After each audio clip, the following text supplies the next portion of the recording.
The economists say that जब country की workforce young होती है तकरीबन between 20 and 35, so they grow faster.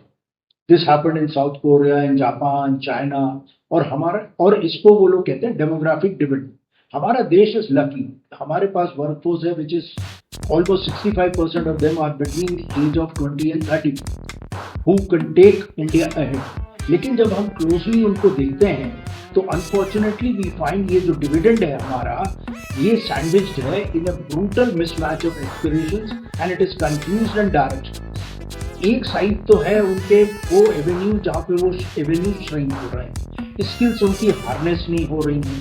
On the other hand क्या हो रहा है, डिजाइनर अपार्टमेंट्स आ रहे हैं जो वो अफोर्ड नहीं कर सकते, डिजाइनर हॉस्पिटल्स आ रहे हैं जहाँ वो अपने माता पिता या कोई एलिंग हो घर में उसको नहीं ले जा सकते, अफोर्ड ही नहीं कर सकते. डिजाइनर स्कूल्स हैं जहाँ वो अपने बच्चों को भेज नहीं सकते. SUVs are zipping past them, whereas most of them are stuck in the crime. ये जो डिविडेंड है, they thought that they were very smart, they cannot be manipulated, they thought that the previous generation people were lallus. But in fact क्या हुआ है कि this dividend is trapped in a vicious circle. It wasn't an invasion from outside, it was a slow motion attack from within. Those responsible जो कि इनको conditions देते conducive for growth, वो धीरे धीरे they are easing themselves out of every responsibility. Citizens जो हैं now have been turned into isolated individuals जो एक दूसरे पे ट्रस्ट भी नहीं कर सकते हैं. उन्होंने इतने हमें कॉजेस टू फाइट दे दिए हैं कि हम एक दूसरे के दुश्मनी हो गए. And gradually therefore turn into a privatised citizen. Let's see how it is happened. Basic services हम खुद पे करते हैं. इलेक्ट्रिसिटी 24/7 इलेक्ट्रिसिटी चाहिए तो इन्वर्टर ले आओ, पानी साफ सुथरा चाहिए तो RO ले आओ, स्ट्रीट अनसेफ हो गई तो गेटेड कॉलोनी में चले जाओ, बच्चों को स्कूल जो है भेजना है तो वो प्राइवेट स्कूल में भेजो, माँ बाप बीमार हैं तो उनको प्राइवेट क्लिनिक में लेके जाओ. Why? Because the state has quietly handed over all its responsibilities to the citizens. तो आप टैक्स पे कर रहे हो किसकी, किन सर्विसेज के लिए जो कि आपको डिलीवर भी नहीं हो रही. जैसे पानी ले लो, पानी गंदा आता है तो आप RO लगवा लो और उसका AMC भी कराओ, फिल्टर भी चेंज कराओ. तो जो साफ पानी गवर्नमेंट को देना था, जिसको भी देना था, वो अब प्राइवेटली आप पे करते हो. So you are paying a private company to do the government job. So you become something new, a privatised citizen. अब how did it happen? It didn't happen overnight. We allowed it.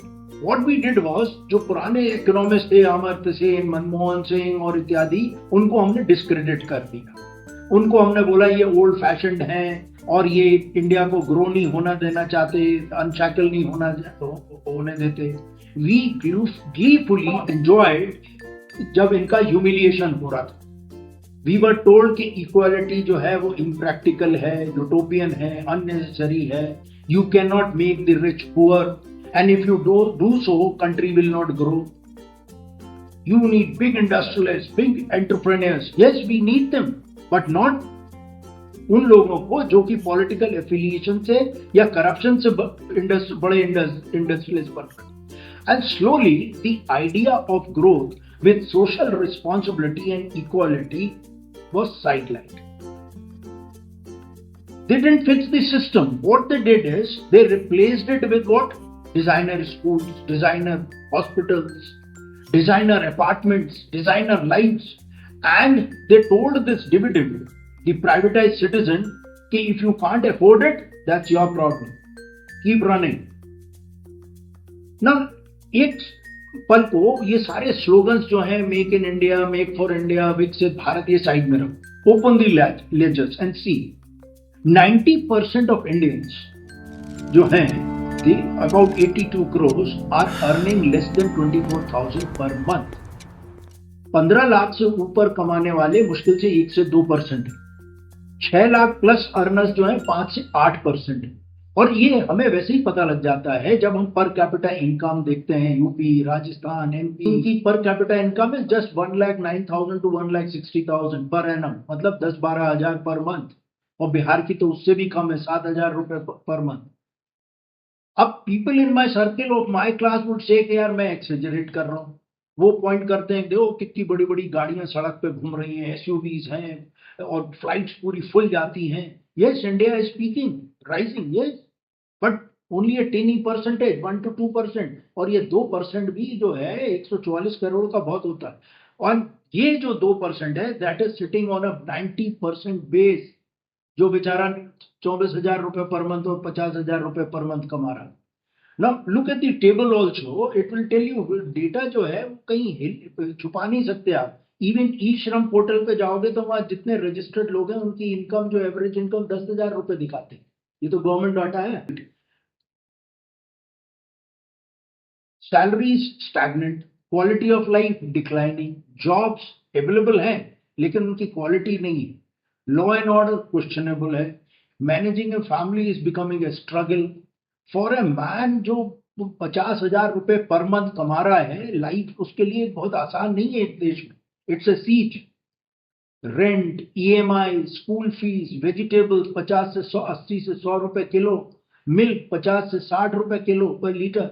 By the time month जो है खत्म होता है तो ये so called हमारा जो डिविडेंड है, middle class dividend, privatise citizen is just like a working poor man with a bed, just हाथ में स्मार्टफोन ही है बस उसके, and one medical emergency or one job gone, and the entire house of cards comes falling down. So, this dividend is not only cornered, ambushed, it is surrounded and it cannot even complain. Why? Because लोगों ने वो master कर लिया art किसकी, labelling की। Ask for jobs, they will call you that you are disturbing peace. Ask for fair pay, you are called as urban nexus. Ask for a future, they will be called as anti-national. This is what happened at Noida recently after Agniveer was announced, then with farmers, with Sonam Wangchuk. ये conveniently जो भी बोलेगा वो label हो जाएगा। And surprisingly यही privatise citizen जो घूम रहे हैं, आवर सो कॉल्ड डिविडेंड, ये भी हेल्प करता है इनको लेबल करने में। अब सिस्टम क्या करता है, they throw freebies at the bottom, bottom को तो फ्रीबीज दे दो, और जो मिडिल क्लास प्राइवेटाइज सिटीजन है उसको टैक्स करो to keep the engine running and to make sure के प्राइवेटाइज सिटीजन वो कंप्लेन ना करे। और तो उसके हाथ में अब एक झुंझुना भी दे दो, रिलीजन का, कल्चर का, लैंग्वेज का, आइडेंटिटी का। So your neighbour has been turn into your enemy and you don't even notice कि जिसको आपने मकान मालिक बनाया था उसी ने आपको इम्प्रिजन कर रखा है। अब as a result what has happened, ये जो हमारा प्राइवेटाइज्ड सिटीजन डिविडेंड है वो भक्ति मार्ग पे चल पड़ा है। It has turn towards temples, mosque, churches, religious tourism is booming, numerous temples, corridors have been built, और young men अब कांवड़ यात्रा पे भी जाने लगे हैं, बजाइंग the jhunjhuna and searching for hope, you know, peace, for something जो एडमिनिस्ट्रेशन उनको दे नहीं पाया कभी। And they have been told कि जो फेथ है वो उनको रीएनर्जाइज कर देगा, जो there is a dawn of new era and India is going through renaissance. और जो गवर्नेंस कुछ कर नहीं पाया वो सोचते हैं भक्ति शायद कुछ कर दे। लेकिन अब फ्रेश चैलेंजेस आ रहे हैं, वो है आर्टिफिशियल इंटेलिजेंस के और क्लाइमेटिक चेंज के। They are likely to throw up new challenges, और प्राइवेटाइज सिटीजन जो है वो ऑल एलोन, उसके पीछे आपको अब he has been asked to grapple himself all the challenges. So more and more are visiting temples, mosque, fighting over culture, religion and language. अब point ये है, will you keep shouting देशद्रोही at a man who is just as broke as you are? जो बेचारा खुद ही फकीरी में घूम रहा है उसको आप देशद्रोह, परेशानी में घूम रहा है उसी को आप देशद्रोही भी बता रहे हो। और will you finally see कि that when you were fighting over history, religion, language and identity, your future is being quietly ruined. ambush almost complete, you are surrounded. अब only question remains is कि ये जो dividend है, will he be able to deliver, to perform, become scientists, technocrats, researchers, excellent managers, excellent skilled workmen, doctors, disciplined, honest and effective policemen, honest judges. Country has lots of hopes on it. Or they will be lost in oblivion in the maze of corrupt, dishonest, treacherous system. Thank you. Jai.